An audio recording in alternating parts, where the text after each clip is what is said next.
My name is Sathvik Dasari. I'm from Clarksburg, Maryland, and my project is a low-cost sensor system that uses machine learning to predict air pollutant levels, and it can be used on autonomous drones.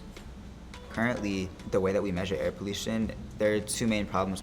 One, the fixations we use, they're very spread out, and two, they're really expensive. They can range from $50,000 to over $200,000. So obviously it's not accessible to most communities. Even where I live in Montgomery County, it's the biggest county in Maryland, and we only have 2 EPA air quality monitoring stations. So I wanted to come up with a solution that was low cost and still had the accuracy close to these industrial grade stations that any community or any person can use themselves. I'm Matt Draper. I'm the Program Manager for Industrial Manufacturing in the Industrial Base Policy Office in the Pentagon, and I have just one of the best jobs you could possibly ever imagine. My job is to make investments in the defense industrial base to bring us our freedom. Some of the things that we get to work on, things like space launch systems or nuclear submarines, they are literally the most complex systems that have ever been devised by man. When I was little, my dad would put on the Falcon 9 launches when they were pretty early as a company. And I remember watching them try to reuse the rocket, try to reland the booster, and it just failed over and over again every time I watched the launch. And as I got older, I saw them starting to work.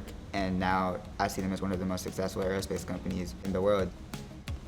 Watching something go from nothing to failing all the time, but learning from your failures to making something that is so successful. That's just very motivating and very inspiring. You are a maker. You are a builder. You literally get to make whatever comes up in your mind.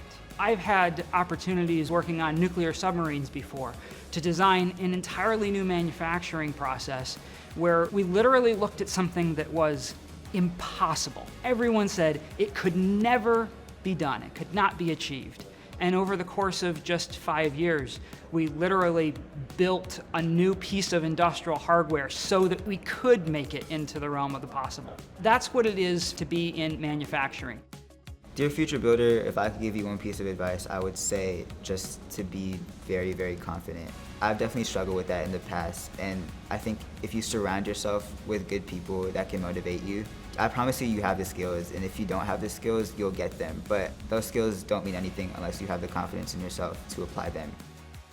Dear future builder, you are important. You are the future of our country, and I am excited to see what you're going to do next.